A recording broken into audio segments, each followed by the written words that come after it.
Hello everyone. जय हिंद। तो ये हमारी क्लासेस लगातार चल रही हैं स्टैटिक जीके की, और अब तो लगातार ही अपलोड हो रही हैं। सो आप अपने दोस्तों के साथ इस वीडियो को शेयर ज़रूर कर रहे होंगे। तो नहीं कर रहे हैं तो उनको ज़रूर शेयर कीजिए और बताइए कि हम एक एक करके सारा जो स्टैटिक जीके है उसको डिटेल में पढ़ रहे हैं इस चैनल पर। सो अपने दोस्तों को ज़रूर शेयर करें। और इसके अलावा अभी आपको मैं बता देता हूँ कि हमने इसमें नया चीज़ ऐड ऑन किया हुआ है, वो आपको अभी समझ में आ जाएगा क्या ऐड ऑन किया हुआ है। जैसे कि मैं अभी आपको आगे चलकर बताता हूँ एक एक करके। तो सबसे पहले आते हैं भारत के 12 पवित्र ज्योतिर्लिंग पर। ज्योतिर्लिंग क्या है? सिंपल सी बात है कि ये शिव से संबंधित है। वह स्थान जहाँ पर ज्योति का आविर्भाव हुआ है, मतलब वहाँ पे उद्भव हुआ है, उनका उद्गम है। इस वजह से उनको ज्योतिर्लिंग कहा जाता है। सिंपल से है, शिव जी से संबंधित है और कुछ भी नहीं है यहाँ पर। अब चलते हैं हम, अगर पहले ज्योतिर्लिंग पे चलते हैं तो आता है सोमनाथ ज्योतिर्लिंग। तो सोमनाथ ज्योतिर्लिंग है एक सबसे प्रमुख और पहला ज्योतिर्लिंग माना जाता है। इसका स्थान जो है वो वेरावल में पड़ता है, गुजरात में पड़ता है, सौराष्ट्र तट पर पड़ता है, गुजरात के सौराष्ट्र तट पर पड़ता है। और यह पहला और सबसे प्राचीन ज्योतिर्लिंग भी है। इसे 17 बार नष्ट किया गया है और पुनर्निर्मित किया गया है बार बार। हम अभी जानेंगे कि सबसे पहले जो सोमनाथ मंदिर है उस पर जो उसका उल्लेख है वो हमें 3 जगह पर मिलता है। भागवत पुराण, शिव पुराण और स्कंद पुराण, इन तीनों जगह पर वर्णन मिलता है। और ये अरब सागर के तट पर स्थित है। यह मंदिर अपनी भव्यता के लिए प्रसिद्ध भी है। अब यहाँ पर आप इसकी भव्यता देख सकते हैं, इतना प्यारा दिखता है ये। तो ये सोमनाथ मंदिर है। और यहाँ पर देखो, सबसे पहले अगर कोई क्वेश्चन से पूछा जाता है तो 1025 ईस्वी में एक आक्रमण हुआ था, जिसका आक्रमण था महमूद गजनवी का आक्रमण। इसका महमूद गजनवी का आक्रमण हुआ था, एक मुस्लिम आक्रमण था। और इसके अलावा इसकी जो प्रेरणा कहाँ से मिली थी, तो इसने अलबरूनी की किताब थी, अलबरूनी की किताब थी, किताब उल हिंद, किताब उल हिंद, इससे इसने प्रेरणा ली थी। प्रेरणा कैसे ली थी? किताब उल हिंद में वर्णन था कि यह बहुत भव्य मंदिर है और यहाँ पर बहुत सारा पैसा मिलेगा। हाँ, और इससे पहले अगर देखा जाए तो 815 ईस्वी में, 815 ईस्वी में गुर्जर प्रतिहार शासक था नागभट्ट द्वितीय, उसने भी इसका पुनर्निर्माण करवाया हुआ था। बाद में यह 1025 में महमूद गजनवी के आक्रमण के बाद 1026 और 42 ईस्वी में, 1026 से 42 ईस्वी के बीच में मालवा के परमार वंश का शासक था राजा भोज, और चालक सोलंकी शासक था भीमदोय। तो इन दोनों ने मंदिर का पुनर्निर्माण करवाया हुआ था। इसके अलावा एक और आक्रमण हुआ था 1299 में, अलाउद्दीन खिलजी का आक्रमण हुआ था, जिसका सेनापति जो था वो नुसरत खान था, जिसने मंदिर पर आक्रमण किया हुआ था। बाद में और ऐसे ही लगातार आक्रमण होते रहे और फाइनली 1947 में सरदार वल्लभ भाई पटेल ने इसका पुनर्निर्माण करवाना प्रारंभ किया हुआ था, और 1951 में इसका निर्माण कंप्लीट हो चुका था। तो सरदार वल्लभ भाई पटेल ने। और यहाँ पर एक चीज याद रखनी जरूरी है कि जो वर्तमान में मंदिर है सरदार वल्लभ भाई पटेल ने जो पुनर्निर्माण करवाया हुआ था, ये चालुक्य शैली पर आधारित है, चालुक्य शैली पर आधारित है। तो इतना इंपॉर्टेंट है। आगे चलकर अगर आप देखेंगे तो हमारा जो नेक्स्ट ज्योतिर्लिंग आता है वो आता है मल्लिकार्जुन ज्योतिर्लिंग। मल्लिकार्जुन ज्योतिर्लिंग आप यहाँ पर देख सकते हैं, कितना प्यारा मंदिर दिख रहा है। श्रीशैलम आंध्र प्रदेश में पड़ता है, श्रीशैलम आंध्र प्रदेश में पड़ता है, आंध्र प्रदेश। यहाँ ध्यान रखना है कि श्रीशैलम कहाँ है पर है, आंध्र प्रदेश राज्य में है। और कृष्णा नदी के तट पर नल्ला माला पहाड़ियों पर स्थित है। तो नल्ला माला पहाड़ियां भी काफी इंपॉर्टेंट हैं, पूर्वी घाट का हिस्सा रहे, तो इसलिए नल्ला वाली की पहाड़ियां भी पूछी जाती रही। कृष्णा नदी के तट पर स्थित है। तो कृष्णा नदी का तट जो है, तो हम कृष्णा नदी की सहायक नदियों के नाम जानेंगे अभी। इसके अलावा यह 51 शक्तिपीठों में से एक है, जहां माता पार्वती भ्रमरांबा का भी मंदिर है। मैंने कल शक्तिपीठों के बारे में आपको कुछ बताया हुआ था, तो आप वहां पर जाकर देख सकते हैं शक्तिपीठ क्या है। तो शक्तिपीठों के बारे में आप बता सकते हैं, पिछली वीडियो में आप ये चीज देख सकते हैं। अब कृष्णा नदी की सहायक नदियां आती हैं। तो कृष्णा की सहायक नदियां, तो मैं यही एड ऑन करने की बात बोल रहा था कि मैंने इसमें नया एड ऑन क्या किया हुआ है, 2 चीजें एड ऑन की हुई हैं, एक लास्ट में है, वो भी आपको पता चल जाएगा। तो सबसे पहले आता है दाहिनी ओर की सहायक नदियां। तो दाहिनी ओर की सहायक नदियों में आ जाता है सबसे पहले भीमा नदी, भीमा नदी। इसके बाद आता है तुंगभद्रा नदी, तुंगभद्रा नदी। और थर्ड नंबर पे आता है घाट प्रभा, घाट प्रभा। और फोर्थ नंबर पे आता है माल प्रभा। और उसके बाद आता है मुसी नदी आती है। ये दाहिनी ओर की नदियां हैं जो दाहिनी ओर से मिलती हैं, तो मुसी नदी। तो 5 नदियां हैं, ये 5 इंपॉर्टेंट है। सबसे ज्यादा इंपॉर्टेंट है जो भीमा नदी है, जो सबसे बड़ी सहायक नदी है। इसके बाद तुंगभद्रा आती है और घाट प्रवाह और माल प्रवाह, ये 4 इंपॉर्टेंट है, सबसे ज्यादा पूछी जाती रही। इसके अलावा बाईं ओर से अगर देखा जाए तो बाईं ओर से आती है कोयना नदी, इसके अलावा दूधगंगा, पैनगंगा और वारणा और पंचगंगा, ये नदियां इसकी कृष्णा की सहायक नदियां हैं। तो अब चलते हैं आगे। तो हाँ, इस चीज में आपको ध्यान रखिए, जब हम अभी उत्तर प्रदेश जीके की क्लासेस भी चल रही हैं रात को 9 बजे, वो डेली होती हैं, लाइव नहीं है, रिकॉर्डेड आपको मिलेगी। इसके अलावा यूपी प्लस एसआई की तैयारी कर रहे हैं तो उसके लिए हमने मॉक टेस्ट फ्री में और कॉस्ट में उपलब्ध करा रहे हैं। 40 प्रश्न शामिल होंगे, मूल विधि के ऐड हो चुके हैं कुछ टेस्ट, और अभी इंडियन पॉलिटी के ऑन द वे हैं। बाकी टेस्ट भी जल्दी ही ऐड होंगे, एसएससी जीडी के भी ऐड हो रहे हैं। इसके अलावा प्रैक्टिस मीडिया के नाम से आप जाके यहाँ पर टेस्ट लगा सकते हैं स्टैटिक जीके के।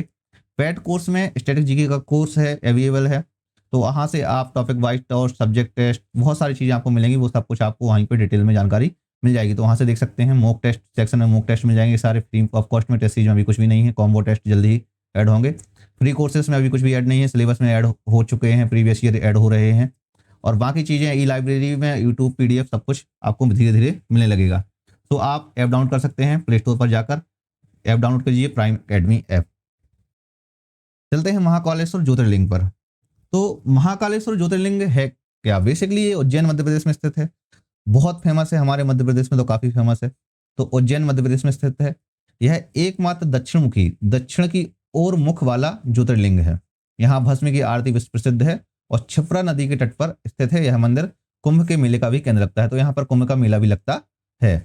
अब यहाँ पर ये देख सकते हैं, तो बहुत प्यारा लगता है ये मंदिर, और मैं गया हूँ, कई बार गया हूँ, 2-3 बार गया हूँ, तो ये काफी फेमस है। अब क्षिप्रा नदी जो है वो किसकी सहायक नदी है?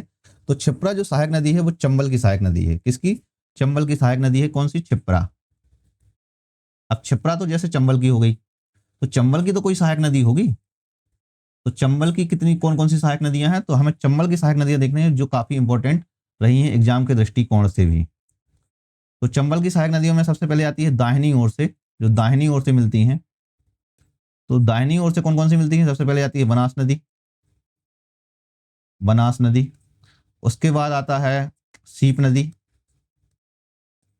और फिर उसके बाद आता है काली सिंध नदी, काली सिंध नदी। और उसके बाद आता है परवन नदी, परवन नदी। वहीं बाईं ओर की सहायक नदियां हैं जो, तो बाईं ओर की सहायक नदियां हैं, तो बाईं ओर की सबसे पहली सहायक नदी आती है क्षिप्रा नदी ही आती है, क्षिप्रा नदी। इसके बाद आता है गंभीर नदी, और फिर आता है खारी नदी। तो ये चंबल की सहायक नदियां हैं। अब इसके बाद चंबल भी जो है वो यमुना की सहायक नदियां हैं। तो यमुना की जो सहायक नदियों में से आता है चंबल, सिंध, बेतवा, कैंट, टोंक से दाहिनी ओर की हिंडन नदी आती है, जैसे रिंड, ससुर, खदेरी नदी, ये सारी यमुना की सहायक नदियां हैं। फिर यमुना जाके गंगा में जुड़ जाती है, गंगा की सहायक नदियां आपको पढ़ना जरूरी है। फिर जो गंगा है वो जाके बंगाल की खाड़ी में जाती है, तो बंगाल की खाड़ी की विशेषताएं पढ़नी है आपको, इस तरीके से देखना है। और कहाँ पे कौन सा डेल्टा बनता है, कौन सा बड़ा शहर पड़ता है, ये सारी चीजें आपको एक एक करके पढ़ लेनी है। अब आगे अगर चलते हैं हम, तो ओंकारेश्वर ज्योतिर्लिंग आता है। तो ओंकारेश्वर ज्योतिर्लिंग जो है ये बेसिकली खंडवा ओंकारेश्वर द्वीप में पड़ता है, मध्य प्रदेश में। खंडवा ओंकारेश्वर द्वीप मध्य प्रदेश में पड़ता है। बेसिकली यहाँ पर क्या है, ये ओम आकार का द्वीप है, ओम आकार के द्वीप के कारण से। तो नर्मदा नदी के बीच ओम के आकार का द्वीप पर स्थित है। यहाँ 2 मंदिर हैं, ओंकारेश्वर और अमलेश्वर, जिसको ममलेश्वर भी कहा जाता है। यहाँ पर आप देख पाएंगे कि नर्मदा नदी है, तो नर्मदा नदी है। नर्मदा नदी का उद्गम स्थल कहाँ पड़ता है? तो नर्मदा नदी का उद्गम स्थल अमरकंटक मध्य प्रदेश में पड़ता है। कहाँ पर? अमरकंटक मध्य प्रदेश में पड़ता है। और ये मैकाले पर्वत शैला, मैकाले पर्वतमाला में पड़ता है, मैकाले पर्वतमाला पर पड़ता है। अब इसकी अगर सहायक नदियां देखी जाए, नर्मदा की सहायक नदियां, तो सबसे पहले आता है दाहिनी ओर से। तो दाहिनी ओर से जो सहायक नदी है वो है तवा नदी, तवा नदी। इसके बाद यहां पर जो पड़ती है वो आती है दूधी नदी। और वहीं बाईं ओर से अगर देखा जाए, तो बाईं ओर से जो बहुत इंपॉर्टेंट है वो है शक्कर नदी, शक्कर नदी। इसके बाद यहाँ पर कोल्लार नदी और फिर इसके बाद पड़ती है मूरन नदी। अब इसमें जो फिर आगे अगर आप चल के देखेंगे तो आता है केदारनाथ ज्योतिर्लिंग, जो रुद्रप्रयाग उत्तराखंड हिमालय में पड़ता है, 3583 मीटर की ऊंचाई पर स्थित है। पंच केदार में सबसे महत्वपूर्ण है। यहाँ शिवलिंग का पृष्ठभाग कुगड़ पूजा जाता है। 2013 की बाढ़ में भी यह मंदिर सुरक्षित रहा है। यहाँ देख सकते हैं आप, केदारनाथ काफी फेमस है। तो केदारनाथ तो बहुत सारे लोग जाते हैं और यहाँ पर काफी भीड़ भी होती है। रुद्रप्रयाग उत्तराखंड में पड़ता है, हिमालय में 3583 मीटर की ऊंचाई पर स्थित है केदारनाथ ज्योतिर्लिंग। फिर आता है भीमाशंकर ज्योतिर्लिंग, पुणे भीमाशंकर महाराष्ट्र में पड़ता है, सह्याद्री पर्वतमाला में स्थित है। यहाँ से भीमा नदी का उद्गम भी होता है। अब भीमा किसकी सहायक नदी है? तो एक कृष्णा की सहायक नदी है, जो मैं पहले ही बता चुका हूँ आपको। यह वन्य जीव अभ्यारण्य क्षेत्र में स्थित है और ये देख सकते हैं आप, यहाँ पर वन्य जीव अभ्यारण्य है, ये काफी जंगल पड़ता है यहाँ पर। तो सह्याद्री पर्वतमाला पर स्थित है। तो ये पश्चिमी तट भी यहाँ पर पड़ता है, एक प्रकार से कह सकते हैं। तो इस वजह से यहाँ पर काफी जंगल है, घने जंगल है यहाँ पर उपलब्ध है। और भीमा नदी यहाँ का उद्गम स्थान होता है, भीमा नदी का उद्गम होता है इसके पास ही। फिर आता है काशी विश्वनाथ ज्योतिर्लिंग, तो वाराणसी उत्तर प्रदेश में पड़ता है। वाराणसी उत्तर प्रदेश में पड़ता है। यहाँ पर आप देख सकते हैं इसको। यह सबसे प्रसिद्ध और पवित्र ज्योतिर्लिंग है। गंगा के तट पर स्थित इस मंदिर का स्वर्ण शिखर दूर से दिखाई देता है और काशी में मरने की मुझ की प्राप्ति की मान्यता है, ऐसा माना जाता है गंगा नदी में स्नान की वजह से। और ये ऐसा कुछ भी नहीं है। आपका क्या विश्वास है वो आप बता दीजिए। मेरा थोड़ी सा विश्वास तो है, बहुत है, लेकिन इतना भी नहीं है।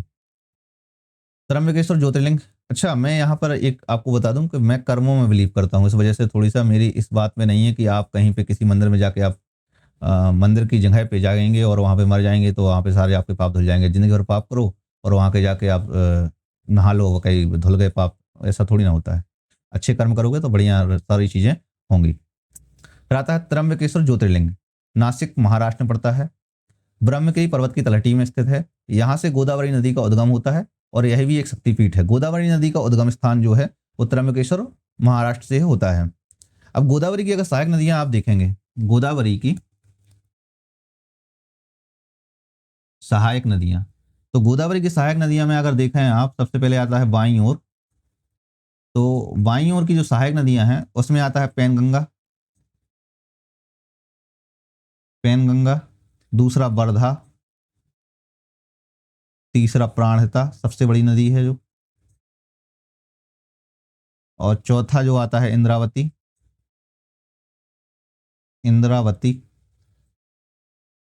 पांचवा आता है सबरी नदी। फिर आता है दाहिनी ओर से मिलने वाली नदियां। दाहिनी ओर से मिलने वाली में आती है मंजरा, दूसरा आती है मूला नदी, तीसरा आता है सिना नदी, चौथा आता है मंजरी नदी, पांचवा आता है पूर्णा नदी, और इसके बाद आती है कद्दम नदी। तो ये इंपॉर्टेंट है सारी नदियां, इनको जरूर रट्टा मार लो, एकदम बिल्कुल रट्टा मार लो। अगली बार मैं ट्रिक भी इनकी बता दूंगा। जब हम जियोग्राफी पढ़ेंगे तब वहाँ पर ट्रिक बताएंगे कैसे याद करना है इसको, बहुत बेहतर तरीके से हम वहाँ पर पढ़ेंगे। तो इनको अच्छे से पढ़ सकते हैं आप गोदावरी नदी को। अब आगे चलकर आप देखेंगे तो नेक्स्ट आता है वैद्यनाथ ज्योतिर्लिंग। यह बहुत ज़्यादा इंपॉर्टेंट नहीं है, लेकिन फिर भी इंपॉर्टेंट है, ज्योतिर्लिंग है तो हमारे लिए। हम यहाँ पर 12 ज्योतिर्लिंग पढ़ रहे हैं, तो 12 ज्योतिर्लिंग में से आता है वैद्यनाथ ज्योतिर्लिंग भी, जो देवघर झारखंड में है। इसे बाबा धाम भी कहते हैं। श्रावण मास में लाखों कांवड़िये यहाँ पर गंगा जल चढ़ाने आते हैं। रावण ने यही शिवलिंग स्थापित किया हुआ था। किसने? रावण ने। रावण कहाँ का राजा था? लंका का राजा था। किसने? देखो रावण जो है, अब जैसा भी है एक्सेप्ट कर लो इसको, ठीक है और आगे बढ़ो इसको पढ़ के। वैद्यनाथ ज्योतिर्लिंग देवघर झारखंड में पड़ता है, इसे बाबा धाम भी कहते हैं। और अच्छा हाँ, इसमें अगर अभी देखो मैं आपसे क्वेश्चन पूछूंगा तो उसका आंसर जो होगा वो होगा त्रिकुट पर्वत। अगर आपने ध्यान से पढ़ा होगा तो आप होमवर्क में उसका आंसर भी बताएंगे, फिर आता है नागेश्वर ज्योतिर्लिंग, द्वारका गुजरात में पड़ता है। विशेषता द्वारकाधीश मंदिर के पास स्थित है। यहाँ 25 मीटर की ऊंची शिव प्रतिमा है और नाग पूजा का विशेष महत्व है। तो नागेश्वर ज्योतिर्लिंग कहाँ पड़ता है? गुजरात में पड़ता है। गुजरात में 2 हो गए हैं आपके, कौन कौन से? सोमनाथ और दूसरा होगा नागेश्वर ज्योतिर्लिंग हो गए। रामेश्वर ज्योतिर्लिंग जो है रामनाथपुरम, रामेश्वर द्वीप, तमिलनाडु में पड़ता है। यह दक्षिण भारत का सबसे पवित्र तीर्थ है। भगवान राम ने यहाँ शिवलिंग की स्थापना की थी। यहाँ अब देखो भगवान राम ने कहाँ पर की थी, रामेश्वर ने, और वैद्यनाथ ज्योतिर्लिंग की किसने की हुई थी, वो रावण ने की हुई थी। तो यह 4 धाम यात्रा का हिस्सा है और समुद्र तट पर स्थित मंदिर अपने विशाल गलियारों के लिए भी प्रसिद्ध है। तो ये देख सकते हैं। और ये किस शैली पर आधारित है, द्रविड़ शैली पर आधारित है। द्रविड़ शैली पर आधारित ये मंदिर है। अब द्रविड़ शैली और नागर शैली, इसकी विशेषता मैं थोड़ी सा संक्षिप्त में पहले बता चुका था, बाकी विस्तार से हम कभी और चर्चा करेंगे। फिर आता है घृणेश्वर ज्योतिर्लिंग। तो घृणेश्वर ज्योतिर्लिंग जो है औरंगाबाद एलोरा गुफाओं के पास स्थित है, महाराष्ट्र में। विशेषता है अंतिम 12वां ज्योतिर्लिंग है। विश्व धरोहर स्थल एलोरा की गुफाओं से मात्र 1 किलोमीटर की दूरी पर स्थित है। अब एलोरा की गुफाएं जो आती हैं वो हमारे लिए थोड़ी सी इंपॉर्टेंट है। तो एलोरा की गुफाएं कहाँ पे पड़ती हैं, तो सबसे पहले आता है बैरोल महाराष्ट्र में। अगर देखा जाए तो यहाँ पर बैरोल महाराष्ट्र में पड़ती हैं, बैरोल महाराष्ट्र में। और इनका जो निर्माण काल है, वो निर्माण काल है इनका 600 से 1000 ईस्वी के बीच हुआ था। 600 से 1000 ईस्वी के बीच हुआ।